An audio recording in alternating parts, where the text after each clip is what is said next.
Hello and welcome to the No One Asked You podcast. I'm reading The Wheel of Time for the first time and sharing the experience with you. This is One Good Turn, The Eye of the World, and today I am covering Chapter 44.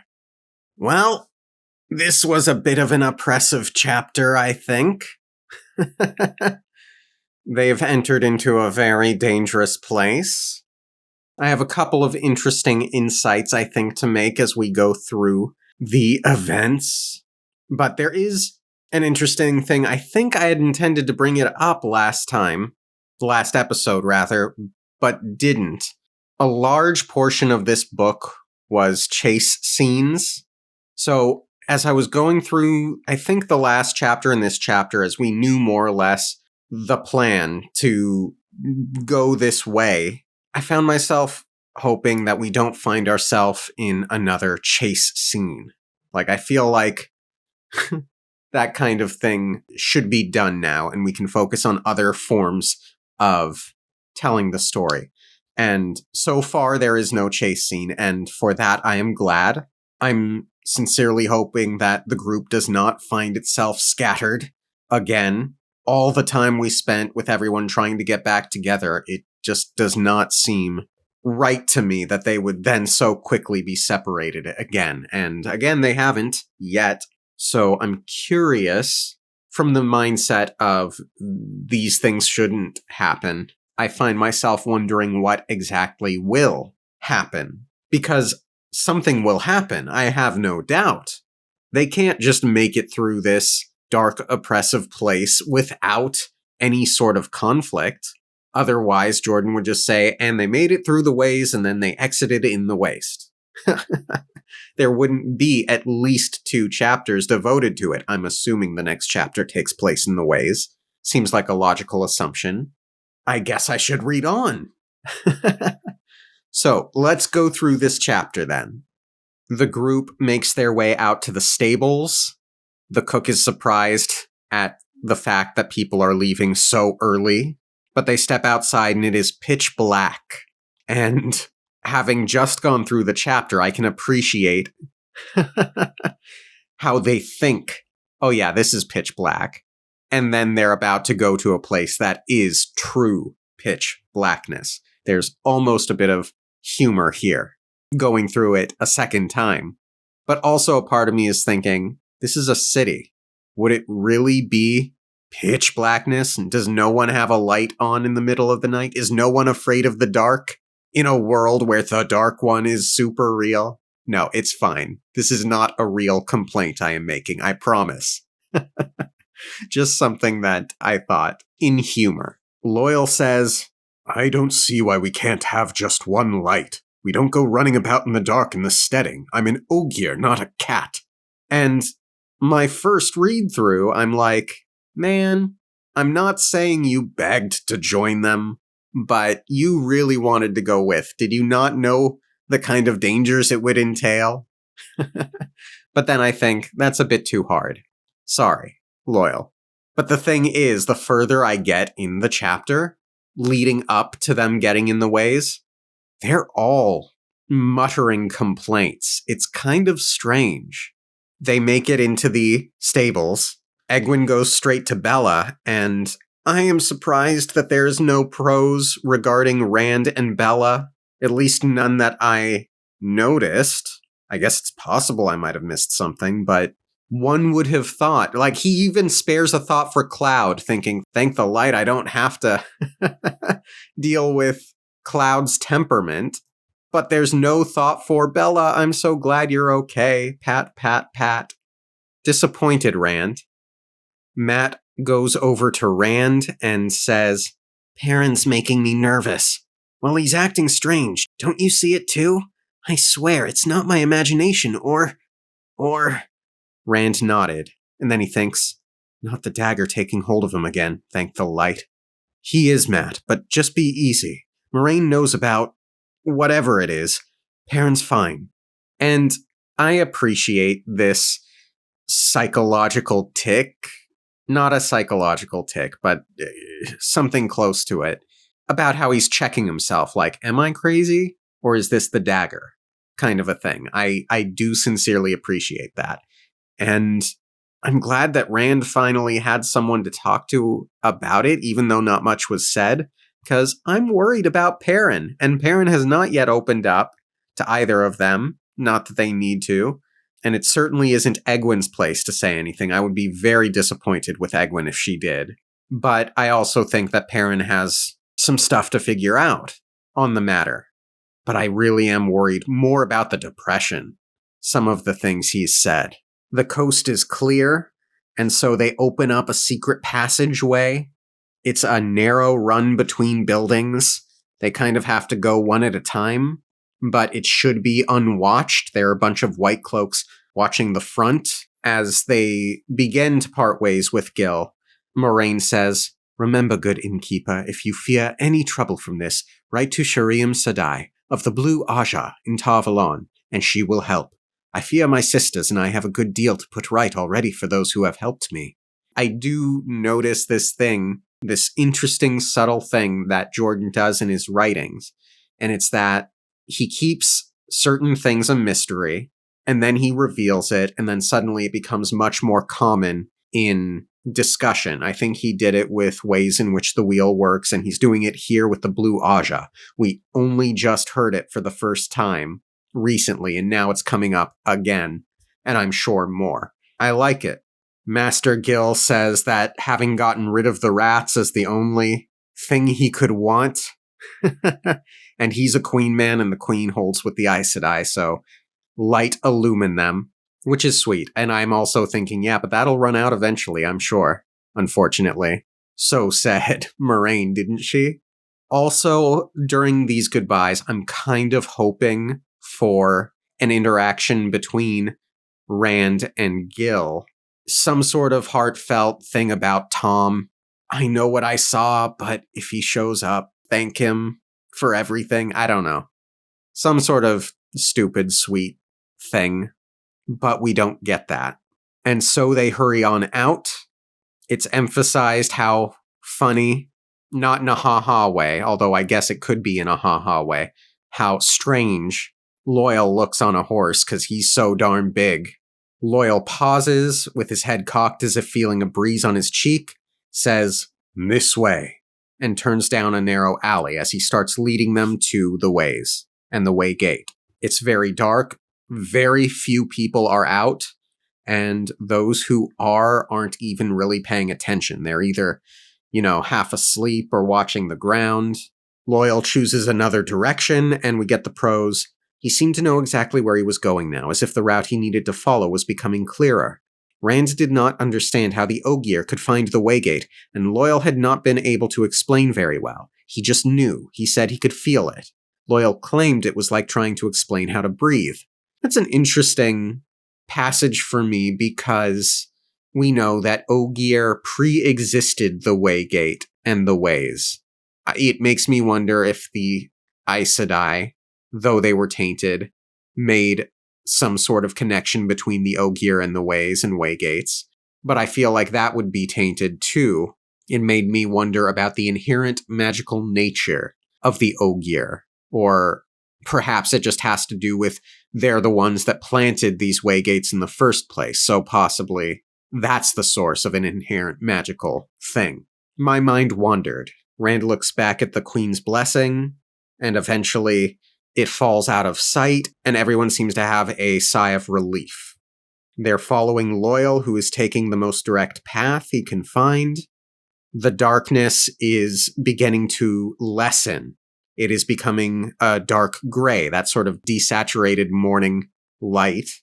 I'm wondering what it says with that we started this chapter in pitch black and that it's becoming light, and then their goal and where the bulk of this chapter is in such oppressive darkness. They do feel a slight need to hurry because it's getting lighter. Only one person really sees them and notices how strange they are. That one man flicked his eyes at them, just like the others, already sinking back into his own thoughts when suddenly he stumbled and almost fell, turning himself back around to stare. The man took one look and, with a strangled cry, set off running, his cloak flapping behind him. That was a bit nervous-making. I'm hoping that's going to be one of those things where he goes around telling people and they're like, that didn't happen, don't be ridiculous. Or he thinks something to the effect of, no one will believe me if I say anything.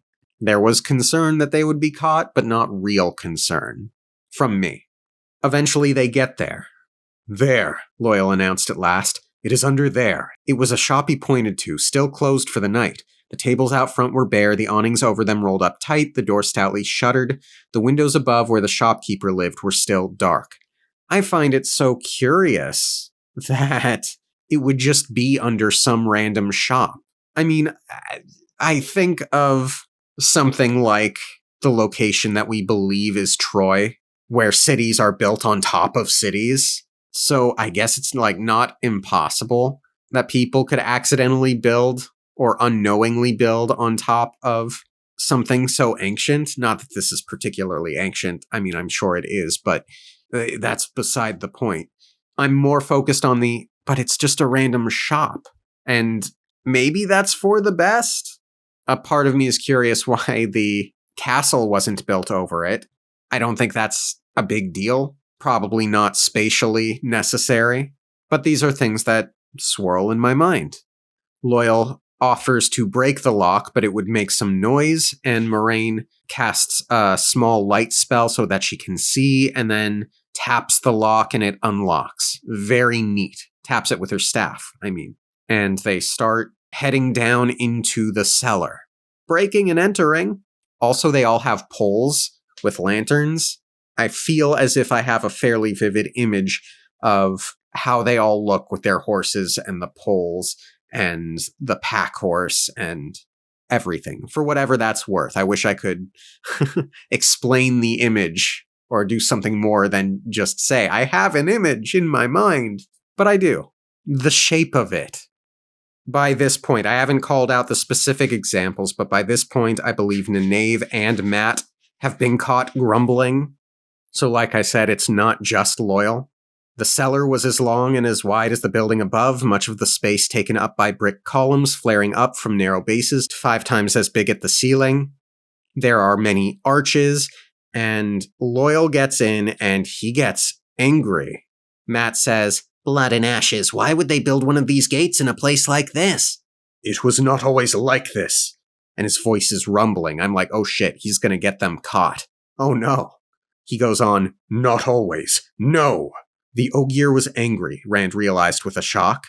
Once trees stood here, every kind of tree that could grow in this place, every kind of tree that Ogier could coax to grow here. The great trees, 100 spans high, shade of branch, and cool breezes to catch the smell of leaf and flower and hold the memory of the peace of the steading. All that murdered for this. And he hits a column, and dust and drywall flakes down.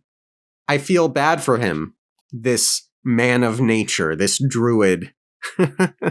Moraine chastises him, saying what's done is done, and bringing down the building won't bring back the grove. And with his help, they can hopefully at least preserve the rest of the groves that remain untouched. They make their way to a wall that Rand realizes is different than the others. This was intricately worked stone, fanciful swirls of leaves and vines, pale even under its coat of dust. The brick and mortar were old, but something about the stone said it had stood there long before the brick was fired. And later builders tried to emulate that, but they couldn't do nearly as good a job. There's a part that is more elaborate than the rest. Moraine murmurs, Avendasora, rests her hand on a trefoil leaf in the stonework. The leaf of the tree of life is the key. And the leaf comes away in her hand. She moves the leaf to another place. As soon as it was in place, the entire nature of the central stonework changed. He sees the leaves ruffle as if by an unfelt breeze. He thinks they're verdant under the dust. A split opens. The backs of the gates were worked as the fronts, the same profusion of vines and leaves, almost alive. Behind where should have been dirt or the cellar of the next building, a dull reflective shimmering faintly caught their images. Loyal says, I have heard that once the waygates shone like mirrors. Once, who entered the ways walked through the sun and the sky. Once. But Moraine hurries them along. Lan goes in first. His shadowy reflection approached him, leading a shadowy horse. Man and reflection seemed to step into each other at the shimmering surface, and both were gone. So, I know that the Sword of Truth series gets quite a bit of flack.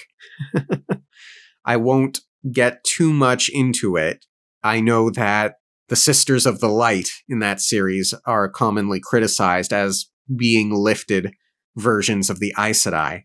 I will also add that there's a thing in that story called the Sliff, if I recall correctly, and it's this woman who was turned into this quicksilver magical being, and you have to breathe in the quicksilver, and it lets you travel to other wells. So I'm very much seeing the inspiration for that here. Moraine hurries them along again, and she has to go in last so she can close the door behind her. Rand goes in. His mouth fell open. Something icy slid along his skin as if he were passing through a wall of cold water. Time stretched out. The cold enveloped one hair at a time, shivered over his clothes thread by thread. Abruptly, the chill burst like a bubble, and he paused to catch his breath. He was inside the ways. Just ahead, Lan and Loyal waited patiently by their horses. All around them was blackness that seemed to stretch on forever. Their lanterns made a small pool of light around them, too small, as if something pressed back the light or ate it. He is anxious, and he kind of trips on his way over to them, and Loyal cautions to go easy. So this is the true pitch blackness. Oppressively so. He looks back at the gate he came through. Instead, he could see into the cellar as if through a large piece of smoked glass set in the blackness.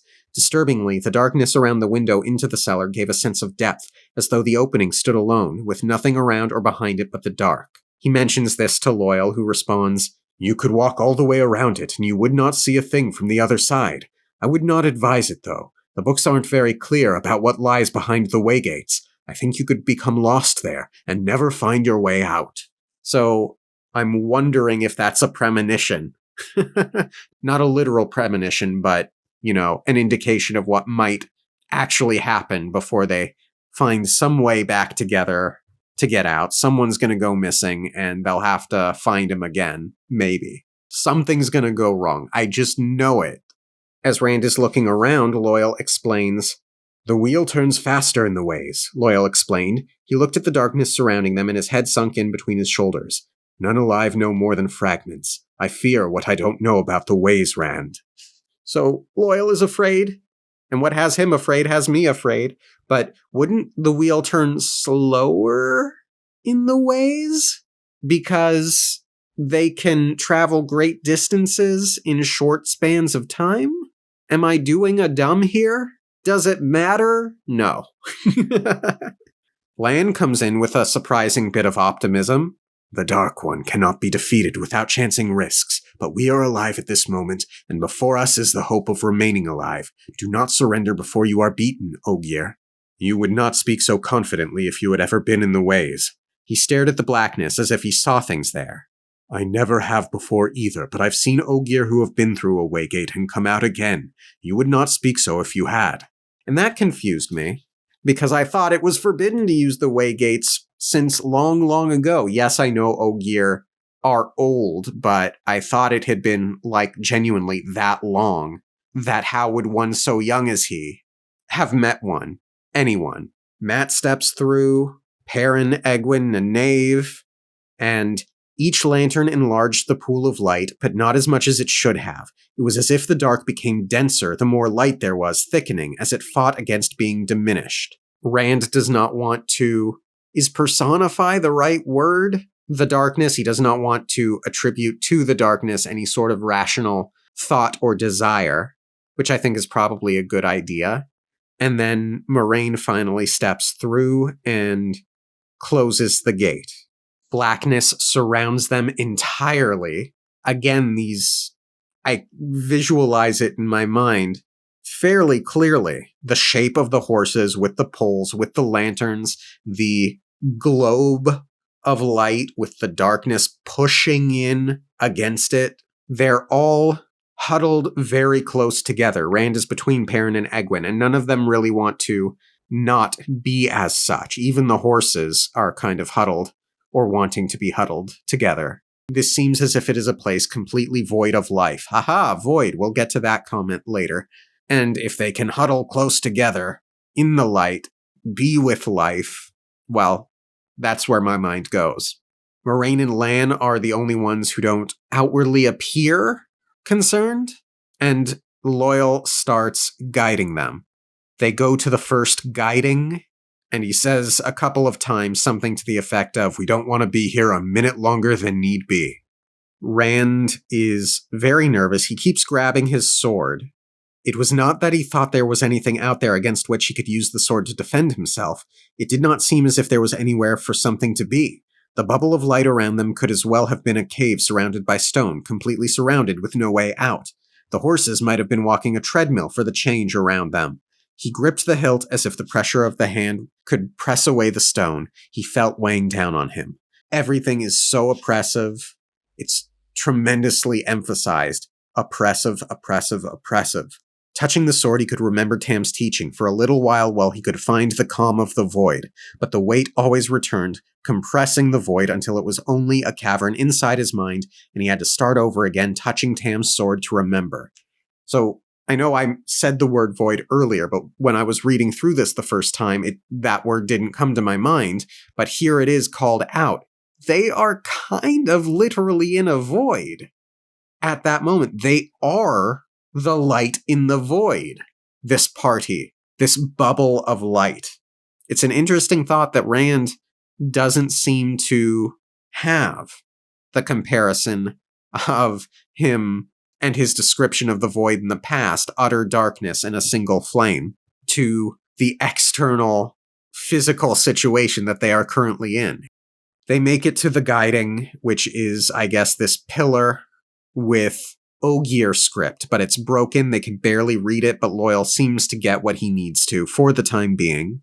They continue on their way. We're getting some descriptions of what they can see. Stone-walled bridges without railings, ramps, plain white stone made the balustrade in simple curves and rounds fitted together in complex patterns. Then we get the prose. Something about all of it seemed almost familiar to Rand, but he knew it had to be his imagination groping for anything familiar where everything was strange. I don't know. It kind of sounded a touch to me like that one dream he had closer to the start of the book, or whenever it was, when he's walking through that strange but beautiful city with all the vines and everything. It's been so long since I read that chapter, but that was kind of the imagery I was getting. The difference, of course, being it's dark here. But there's an issue with that, in that if this Ways was made after the breaking of the world, it would have been after Luz Theron Telamon died? Did whatever it was that he did. So what connection does Rand have to this place? Very curious. As I'm saying it out loud, I'm extremely confident that this is the location of the dream. So, they continue on their way again and again and again. Eventually, it is lunchtime. Lan is counting in his mind, I suppose. He even gets off his horse to have lunch, but Moraine says, "Time is too valuable in the ways to waste. For us, much too valuable. We will stop when it is time to sleep." And Lan immediately gets back on his horse. Just before that, as they're going through, Rand kind of loses his place and his spatial awareness and everything, and Loyal is bringing them to these places that he characterizes as islands, and he's going up and down and up and down, and Rand is thinking, we can't be where we are, which again sounds to me like that dream. Anyway, Rand doesn't want to sleep in this place. I'm sure none of the others do either. They end up eating on their horses, which is weirdly difficult because they've got the pole lanterns and the reins and now the food. And it is at this point that we're getting toward the end of the chapter. You can see physically the end of the chapter coming. And Rand has these really aggravating thoughts. Aggravating for me. He even began to think the Ways were not so bad, not nearly as bad as Loyal made out. They might have the heavy feel of the hour before a storm, but nothing changed. Nothing happened. The Ways were almost boring. I am screaming at Rand, don't think that. What better way to bring down terror upon you? Why? Well, nothing terror-ish really happens, but we do end on, then the silence was broken by a startled grunt from Loyal. Rand stood in his stirrups to peer past the Ogier and swallowed hard at what he saw. They were in the middle of a bridge, and only a few feet ahead of Loyal, the bridge ended in a jagged gap. So yeah, there is a problem they're gonna have to fix. It's certainly no Trolloc charging after them, but there's a problem that needs to be solved. Good chapter. I enjoyed it. Don't know that I have too much else to say on it for the moment. Thank you all for tuning in. Have a great rest of your week, and I'll see you next time. Okay, thanks, bye.